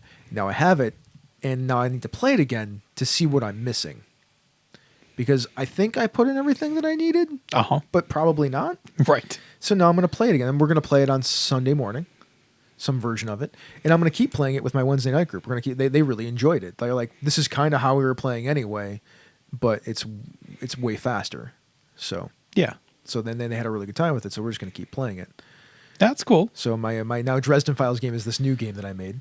And we're going to play a pulpy version of it on Sunday morning. Yeah, that's cool. I can't wait. Hopefully more than just one session.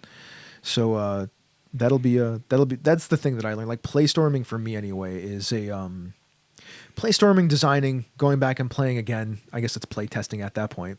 It's really kind of playstorming because I will just add rules in as we play and write it down. Oh yeah. Yeah. We've done that. We've done that plenty of times. We started working on the little red shirts game. Yeah. Yeah. Now I can't wait. I want to play that game because I think we have a game there. Right. But I need to play it to see what we're missing. What's missing? Yeah, I mean, right. I got to make a few more mission cards because I only have 3 right now. But Yeah, I mean, 3 mission cards will get you started. You let me started. I want to have 6, I think. Yeah, that's By the fine. way, Red Shirts is our basically an homage to the Red Shirts book. Yes. Yeah, we might have to change the name of it because I don't think we can call it Red Shirts. Yes. This is already Yeah. a Red Shirts. I think we call it Lower Decks. Lower Decks. That's actually an homage to Star Trek because Yeah. that's a name of a very awesome Star Trek Next Generation episode. So I guess that's my insight. Like for me personally, that's the way that I prefer to design. If I'm going to design, because Playstorming is definitely awesome. Yeah. I like a little bit of both, right? I like hey, I have this idea for a thing. Let me go write it down. Now let me show you my thing and now kick it. Like kick and tear at this thing and let me fix it up. Okay. And then let me go back and jam a piece in. Now go kick and tear it apart. Like I like to do a little bit of build it myself, but since I never actually believe that anything I built myself is sound enough, it's really like, hey, I have this vision of what I think this looks like, and so let me just put the vision down. Now chip away at it and hone it. Like help me, get it into where it really needs to be. And I think that's sometimes because I'm afraid I can't explain it well enough in words, so I feel like I have to design a chunk and then turn it over. I need to write that down. What just happened in the chat room? Because that might be a thing. What's going on in the chat room? Rob Aberzato might be coming out to Running Gag. Oh shit! I'll go to Running Gag if Rob Aberzato's coming out. Yeah, me too. I was thinking about going anyway. I'm sure Merwin will be. I mean, I'm just saying, if Rob Aberzato shows up, I'll show up. I Right? can't make it. When is it? It's like the end of End of June. End of January. January. 26th, 27th, 28th. Gotta look. Yeah. So are we moving on to the last question? We can indeed. What gaming goals or wants do we have for 2018, Bob? So this is something that made what do I want to do this year in 2017 and what do I want to do this year in 2016. And unfortunately, it hasn't happened yet. And it's actually been not the same game, but I want to publish one of my damn games. We keep getting close, but we're not to the end point where we actually put one out and someone can literally go and buy a game that I created. Well, here's the thing, right? So we're close. We took a couple games and we put them in publishers' hands, and we can just go publish. We're just going to go publish. We've got some stuff that we can actually do ourselves. Circle of Six yes. can go to drive-through cards. Yep. I mean, we should probably ping Kurt just to We should check in and Just see how check he's in with doing. him, but Would you remind me to do that, I and will I'll do be that. happy to ping him. And we should figure out a way to print off copies that we can bring with us places that we can just sell. Well, once we we have get it, it I up think on we can actually drive-thru, just we can buy just- a couple. yeah. And I can just coupon us the cost. Yeah. Yeah, totally. So that's one thing I definitely want to do. I want to design at least 2 more brand new games this year that are not already on Sweet. in my list. Yeah. And I really want to, and I'm like 99% sure this is going to happen, but I really want to go to Metatopia. I really You really have to go to Metatopia. That's Really have to go to Metatopia. yeah, you need to go to Metatopia Yeah. and bring games. Yeah. I mean, you can also play games, but you should Yeah. bring games. Absolutely. Plus, Kurt runs a whole table where he just demos Yeah. like 5 or 6 games. Yeah. Yeah, like you'll have a good time. Yeah. You get to see him a bunch. I'm pretty sure I'll be at Metatopia this year. I don't see any reason why. That one shouldn't is a I love it, but it's really interesting because it's not the like, hey, we're gonna play and then we're all gonna get like get rowdy at the bar kind of thing. Like it's work. Like everybody's working the. It's not a regular con. But it's not in a bad way. Like No, it's no. good work. Yeah. And it's fun. Yeah. But it's definitely not like going to a convention. But I will say that Jason Pitt said it best. He's like, I would miss Gen Con in order to get to Metatopia. Well, and not- I'm in the same place. I'm not planning on going to Gen Con this I'm not year. planning to go to Gen Con either. I'm following you to Origins. Yeah, we're going to do Origins, and we're going to have a big presence as Misdirected Mark Yeah. Productions. Yeah. And then I really want to go to Metatopia. Like, I'm so far my con schedule looks like it's going to be Genghis in Denver. Breakout. yeah, I want to go to Breakout too. I would really like to get there. I'm I pretty have to sure I'm going to register. be there. I think I'm A, registered, B, got a hotel room, C, put in my games. Then Origins, QCC, and Metatopia. I think that is the landscape of my I guess the landscape of my cons. There may be some small ones, like there may be some small ones around here or nearby that I'll do, but I think those are my big ones. If we all end up at running gag in like 3-4. No, actually, I realized I can't go. I just looked at the calendar. I was like, boy, that 27th sounds familiar. It's Rosie's birthday. Yeah, Mo, I'm pretty sure everybody at this table right here is going to be at Breakouts. Yeah, we are going to be at Breakout. Yeah, I'm sorry, not Breakout, at Origins. I'm going to be at Breakout, too. I'll Well, be Breakout too. But Yeah, I think we're all going to be at Breakout and Origins. yeah. Yes. So, Chris, things you want to do for next year, this year, whatever? Gaming stuff. You know what? I want to run or help run at least 2 successful game-related Kickstarters. Yes. I would like to do that, too. I would love to see that. Yeah. Yeah, Yeah. I would like to see us do that with some of our shit. that Uh-huh. Yes. that is a kind of a thing. I want to put out my own game Yay. I'm glad to hear you say that. because I basically wrote a game. Yes. I mean, it's a simple game, but we've needed an in-house small game system because we keep Absolutely. making free ones. Yes, we keep making Harper games, which Yeah. which is fine, but you know, we should make our own because then we could sell them. Mm-hmm. That's why. Those are really the 2 big ones, I suppose. I love it. I mean, if you really want a goal that I have for 2018, I would like to be I would like creating to be a viable living for me, like a completely and totally viable living for me by the end of 2018. I don't know if that'll be true, but I'm hoping to get at least close. I mean, I'd like to be working part-time at something and then doing this the rest of the time. There you go. What about actually like running or playing games? Got any goals? Anything you want to play that you haven't played, or anything you want to run that you haven't run? Well, I know what I want to do this year. I mean, we're going to do it, though. We already planned it out. We're going to do the Misdirected Eye, which the new segment, the game room. Like, Cannot wait for the Misdirected Eye. I mean, I'm pretty excited for that too. first off, it's cool because it does a thing that I've wanted to do for a very long time, which is basically run a weekly game. Uh-huh. A game that happens every week. Yeah, that'll be fun. That's different for me again. Like, I used to do that. Two games a week. That used to be a thing for me for like 2 years. That were weekly. They were just continuously ongoing campaigns. That won't be what Misdirected Eye is, or what we're talking about. But It kind of marries a little bit of that with the stuff that we love, right? yeah, like we're gonna geek out about the nerd parts of game design and gaming and GMing and we're going to still do By- the deep by gaming. dive. by playing Yep. the game. I would really like to run Vampire the Masquerade, the new version. When it comes out. Yeah, on Misdirected Eye. Sure. Like that's where I want to run it. Yeah. Sure. Because I Well, want. then get Ken to come on and we'll talk to him about it Of after we play course, it. absolutely. Yeah. We can do that. We're friendly enough with Ken where we could be like, Ken, come on our show. Yeah, absolutely. I'd like to run Numenera 2. Yeah. Like I really want to run that. Either just off running it somewhere or misdirected it. Oh, by- run it for Misdirected Eye. I want to Yeah. play it. But I also would play that campaign Yeah, style. Like yeah. after Masks, I would have no problem if you were like, hey, I want to run Numenera. Mm-hmm. I loved when you originally ran Numenera. We just ran ourselves into a corner. The only other thing that I would really like to do, and this isn't necessarily a thing I have to do, so the Airy Peaks has been a problematic project for me because it wasn't anything that I planned out, really. Right. Right? Like Yep. I didn't intend to publish it. You were just like, this is a great idea. We should totally publish it. Except all my notes are like scraps of paper in places. Yes. And it's hard to put it together. Like I know what I would like that book to look like, but that's actually it's kind of an expensive book to make The way you've talked about it, yeah. because that's what it is. Right. Odvex Castle, on the other hand, is something completely different. It is More contained. it's my Castle Greyhawk, Yeah. right? And it's for Dungeon World, and it's weird and it's wild, and it's got lots of constructs and things like that. And there's locations, but it's got like a point crawl thing going on with it, and it's in a notebook and it's better planned out. Yeah. And it has the Airy Peaks has a story to it, but Odvex Castle, I think the story is tighter and easier to put together in a smaller space. So, I mean, I would really like to see that come out in some way, shape, or form over the course of the year.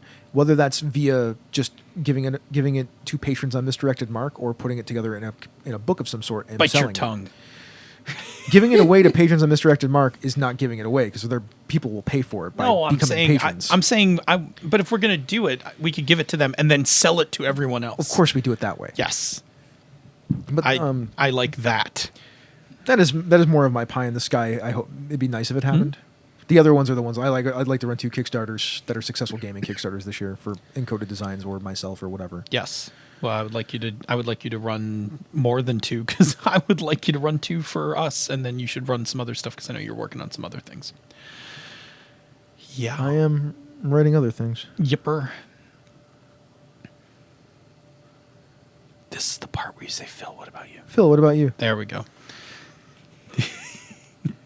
I got him. I got this. What do you got? What else do you want me to say? No, you did fine. Did I do okay? You trailed off. You trailed off completely and left some dead air on there. It's okay. Design wise, this is the year that I finished writing Hydro Hackers. So Yeah. it played for a year.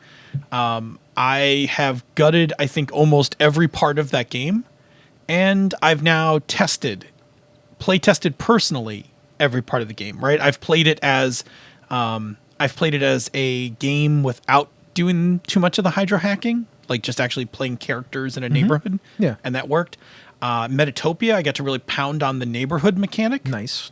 So that actually got its day in the sun. The hydro hack system got gutted this summer and replaced with something I like a whole lot better, and actually did just fine in later play sessions. Like, it's time. Like, it's time for Phil to finish writing the manuscript. It's time for Chris and Senda to start pushing on it to really develop it and, call out the writing, call out the content, that kind of thing. Should we just make a private chat for me and her so that you can't see us tearing your game apart? No. I'm just kidding. Are you kidding me? That's how this is how this thing has to go. Like, it has to get written. Like, it has to be pounded on. It has to be developed. So no, it'll all be done right in front of me. I don't have to agree with both of you all the time, but it has to get done. So Hydro Hackers has to get finished this year, and I want to release it. People are really excited. Every time I go run it, people are like, "This game's awesome. When can I back this game?" Even my table at Metatopia for my high test were excited. I'm sorry, Rob Everside is killing me tonight. Rob's pretty funny. Oh man. Anyway, There's apparently a lot of pounding going on in the chat room. sure, that's good. They're just killing me. Like I can't. Like, This is what we get for giving you coffee before the show. it's true. I am when I wind down my Wednesday group from playtesting. I actually want to. I actually really enjoy that Wednesday group. So I actually want to keep playing with them, and I would like to. I would like to run Headspace for them.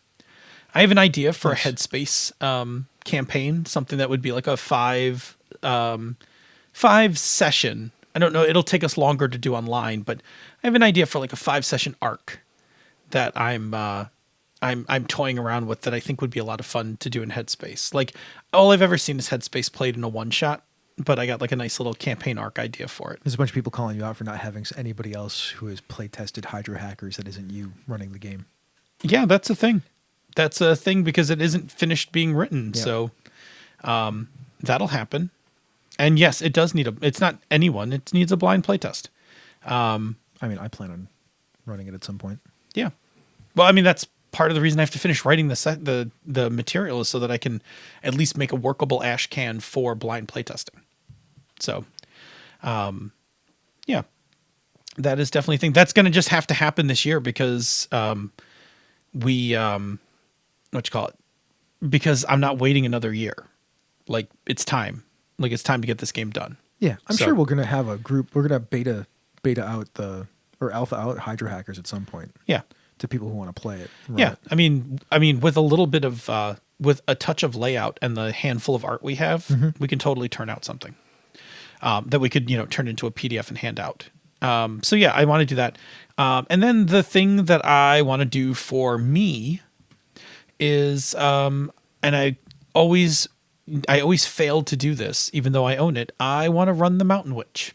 And I want to run it for a pretty select group of people. Like, I've a pretty good idea of who I'd like to run it for. So it might have to be an Origins long con nice thing where I just ask people if they would be cool playing, like, because that game plays, I think, in 3 to 4 sessions.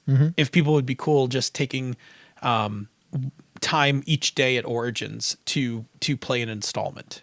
But but I want to stock it up. Like I want to really stock it up with some serious players, right? Like I want Senda in there. I want you in there. Like Bob and like If there you are a few want me, I don't think Origins is the right place to pick.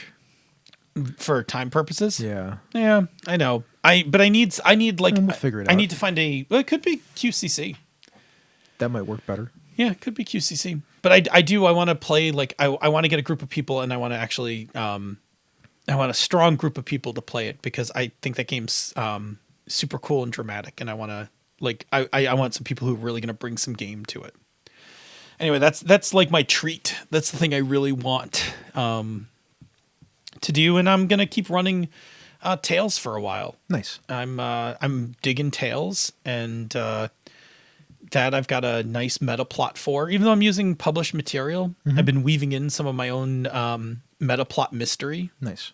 in it, and I kind of like. I put the first seeds in it. I think Bob's already seen the first couple seeds of what's going on with it, and I want to play that out. I don't know what I'll play. I don't know what I'll run after. I don't know what I'll run after that.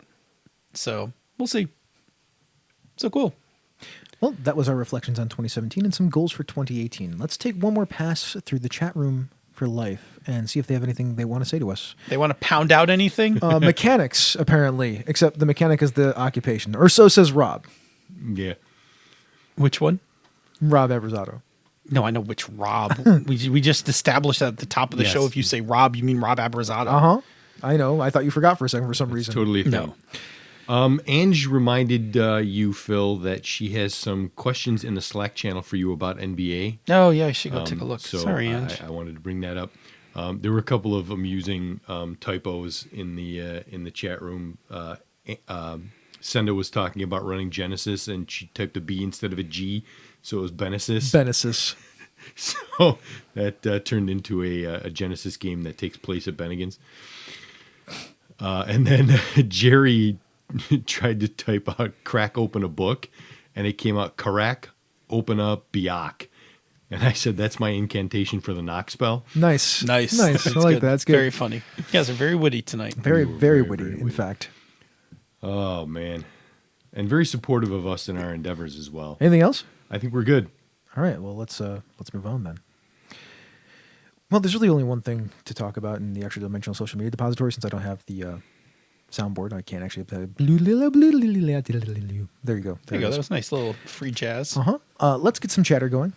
New Year's is upon us, and we always like to talk about our games of the year. So let's do that in two parts at this time, and you can answer one or both. This is what I asked everybody. And the first one was, what is your favorite gaming experience of the year, either one-shot campaign or gaming-related activity, and why? And then what was your favorite game of the year, actual game, because of the genre, book mechanics, or whatever it grabbed you, however it grabbed you, anyways. So Phil, what was your favorite gaming experience this year? You know what? I'm going to actually chime in with Senda on this. Metatopia was just amazing. Like we talked about it when I came back. Yep. It was the most positive gaming experience I've had in eons, and it's like summer camp for designers. It was so great. And I really enjoyed actually playtesting people's stuff. Like that was actually a lot of fun. And I have decided that next year I'm just going to hand myself over to Avi and just let her schedule me. Like this year I scheduled stuff, but I'm not even going to try. I'm just going to, Avi, I'm yours. Schedule me as you see fit. Nice. Yeah. Cool. So favorite game of the year? Favorite game of the year? I don't know. It's hard. I can't say Blades, right? Like I liked Blades, but like I had such a struggle with Blades. I'm going to say Fall of Magic. Fall of Magic. Fall of Magic was really special. Like that was it was kind of a deep game for not a lot of rules, right? Yeah. Like it generated such great and powerful story. It does. Fantastic stuff. Yeah, that'll be my game for. And I mean that game came out last year, but I played it in January, so that's how I count these things. Bob, what about you? What was your favorite gaming experience of the year? You know, I think I'm going to go with playtesting Circle of Six with Kurt and his team at Origins. Because not only was it, I was playtesting, I was pitching a game to a publisher. I was doing it alone, which was the first time that I've pitched one of my games myself. Normally I have one of the more talky people. You know, I'm not super outgoing. I am not your classic extrovert. I'm an introvert. And I sat down at the table and I did the thing and had a good time doing it. Really enjoyed playing with his team. They're a bunch of great people and got a lot of great feedback on it. And really that I think was my favorite moment. I was right behind you, ready to back you up. And you were like, no, I've got this. And I was like, okay, I'm going to Big Bar on 2. Yep. Like, I'll see you later. You looked at me and said, you need help with this? And I'm like, no, I got this. I was like, and all I right. did it. So like, I'm out. I was kind of proud of myself. Go get a for that. drink. So that was my moment. And I'll have to go with Phil with Fall of Magic for game. That there's a lot to that. There was a lot of good going on there. I know it's January. Like, I want to go play it again. Yeah. Like, it's been a year. Let's go play it one more time. And plus, I have the cool thingy that has the coins in it. Do. I have the thing. I have the it was the secondary Kickstarter where they took the busted up maps and made the holder. Yeah, it's pretty. So, Chris, what about you, man? Thank you for asking. I appreciate I was getting that. there. There's I was waiting for him to. Oh man, so you know what my favorite gaming experience of the year would have been is if we would have sold Relic Hunters. That would have been my favorite gaming Oh experience. man, I would have. If we sold Relic Hunters, I'd have had a whole different. Yeah. yeah. But because we didn't sell it, because I did the pitch for that, which was I thought I did a really good job there. I think but you did. You did. It was actually fun watching you in action. Yeah. My favorite gaming experience of the year was I really loved running Dungeon World in 2 separate locations. The first was at the QCC, running Odvik's Castle for I mentioned it earlier for Rob, Jesse, Doc Palindrome, Rob Bush, and Alexander Anderson. And then the second was running that same thing for a bunch of kids at Canisius High School, a bunch of freshmen as part of their Friday afternoon game club. And those kids had never played a role-playing game before in their lives. And they really dug it, and they kept wanting to play, except then I had to get a job and go, be responsible and stuff, and couldn't just hang out, run games for kids on Friday afternoon anymore. My favorite game of the year was the Star Trek game from Odysseus. I love that game. It's a really fun game with a lot of Fate-like mechanics, but it felt like it had a ton more going on underneath the hood. So it's super flexible. I really enjoyed the flexibility of that game. Do you want to do a few others? Yeah. Go. Yeah. Through a few of those. Chris Shorb, 10 Candles at Pinecone. So he enjoyed playing 10 Candles. His favorite game, he's not sure, maybe D&D 5th edition, maybe Mindjammer, which is Fate Core, maybe Dungeon World. It's a tough one for him. Ooh, Mindjammer. That's a big book. Well, let's do Angela. She's a fan favorite. So her favorite game played run would have been Masks, either the game she ran at Gen Con. Even though most of the players didn't know each other, they all bought into the concept totally, and it was no effort at all to get them into the young super spirit of the game. In the end, they defeated evil full-on Guardians of the Galaxy style by holding hands. It was amazing and organic. Nice. And that was a really tough choice for the next part, the second question, because she had an awesome year for games. Brett B's early iteration of Iron Shoes at Origins was amazing. The home group had some amazing sessions. Running for her friends' teens and their friends has been an enduring experience. They would fight evil on a Tuesday because their tacos might get cold. They wouldn't fight evil on a Tuesday because their tacos might get cold on Taco Tuesday, and so on. Her actual game of the year is going to be Masks. It's been a cornerstone of her gaming toolkit this year, and even though she's starting to tire of it a little bit, she knows she can run a solid one-shot of it with almost anything the players give her. Nice. Yeah, close on the heels were Bubblegum Shoe, Tales from the Loop, FFG Star Wars, and 7th Sea, which she didn't really get to play or run, but she's intrigued with the characters that were built for one game. Let's pick one more. I'll do Jared Rasher. Why not? Fellow gnome. Yeah, there we go. His favorite gaming experience is a toss-up between his 7th Sea campaign or game and his Shadow of the Demon Lord campaign that he ran. Shadow of the Demon Lord had bigger high points hinging around some character decisions, and it let him get to know some more awesome people like Jason Hobbs. But the 7th Sea game has been really consistently producing solid swashbuckling stories. Number 2, it's been such a blur what came out this year or last, but I'll go with Dresden Accelerated, even though I've had access to the beta last year. Well, it came out this year at Origins, right? Like, isn't that where the first printed books were? For which one? Dresden Files Accelerated. Pretty sure that's where that game showed up. this year. Yeah. All right, let's do one more because he's in the chat room. Avi. So, Avi. His game of the year has to be The Burning Wheel. He ran a campaign that lasted most of the year. a drama of siblings and a noble family set in a tweaked Westeros. It was full of dinner parties, tournaments, investigations, plotting, arguments, war, and horror. He really looks forward to returning to another season of the game. The game that grabbed him this year, and that's really hard. The game that grabbed him this year is really hard to pin down. He'll have to award it to A Shadow of the Demon Lord, as he paused Burning Wheel to run a one-shot. He liked the setting a lot, and guessed he's just a sucker for that 90s grimdark feel, and wanted to try running something where the GM is a bit more adversarial towards the players. Nice. All right, there's a bunch more. I would suggest going to the chat room for life if you want to get on Absolutely. that conversation and check it out. Yeah. All right, I would do Patreon shoutouts, except like it's hard to do Patreon shoutouts because everybody's not in the proper slots for their shoutouts right now because I redid the Patreon and it kicked everybody out of their slots. Oh. So you have to go re-up your slot, and it's really important if you're a $10 person because you're going to get a title sometime this year. Ooh. Sometime real soon, actually. I'm going to start going through and giving people titles. I like titles. And I might see if Send in Phil and Bob and other people in the network would like to help give those. I love titles. naming things. I Right? love naming things. So we're gonna give you courtly titles to go along. Yes. Master of the Leather Bands. Keeper of the Sacred Ball Gag. Oh, Oh, well man. then, maybe not that. Wielder of the Golden Flogger. Sure, why not? I'm down with that. I mean, if people want some some vanilla ones, I could. I mean, we probably, should. Yeah. Well, I okay. could probably come up with some We vanilla will. ones. We will send you an email or a message through Patreon asking if you want the vanilla or you want the kink. Yeah, that's right. Yeah, There if you you go. want the kink title, I'm making them. If you want the kink title, we'll give it to Phil. If you want the Yeah. vanilla title, we'll give it to Bob. Or me. I could go either way, really. Dominus of the Golden Flogger. Dominus of the Golden Flogger. That's pretty good, actually. Yeah, thanks. In reality. Yeah. Dominus of the Golden Flogger. Apparently, that is Nikki's title. Because Uh, you keep telling people Nikki's title. There we go.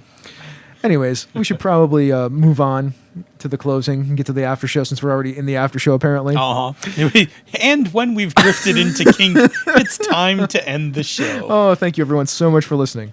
If you are free Tuesday evenings, 8:45 p.m. Eastern, 6:45 p.m. the Queen's time, you're welcome.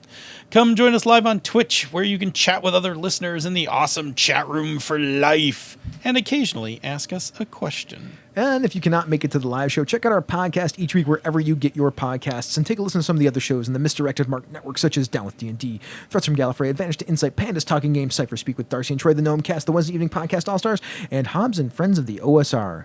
You can and should also check out some of our brother and sister podcasts, She's a Super Geek, The Knights of the Night, and the always amazing Gaming and BS. And after you have reflected upon your past year and want to share your insights, you can reach us directly via email, chris@misdirectedmark.com, That's me. phil@misdirectedmark.com, That's him. bob@misdirectedmark.com. He's over there. Check out our Facebook group. Hit us up on Twitter. The show and the network are at Misdirected Mark. I'm at DNA Phil. He's at Robert M. Everson. And of course, he is always at the Light 101. Where you can get your smooth jazz. And then, finally, make your resolutions in the place where it matters on social media, our G Plus community.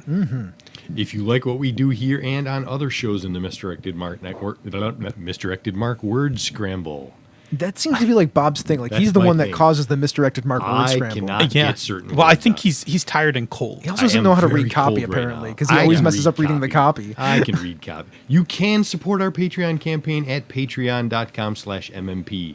Patrons get access to the after show, pre-production show notes, musical parodies, the Pandas Talking Games bonus outtakes, and other special releases. You know, those musical parodies, like, there might be some trumpet playing, harp playing sometime soon. so- Trumpet and Harp. It's my favorite 80s TV buddy cop Yep, show. Trumpet and Trumpet Harp. and Harp. That's actually pretty good. Yeah. It's always a musical episode.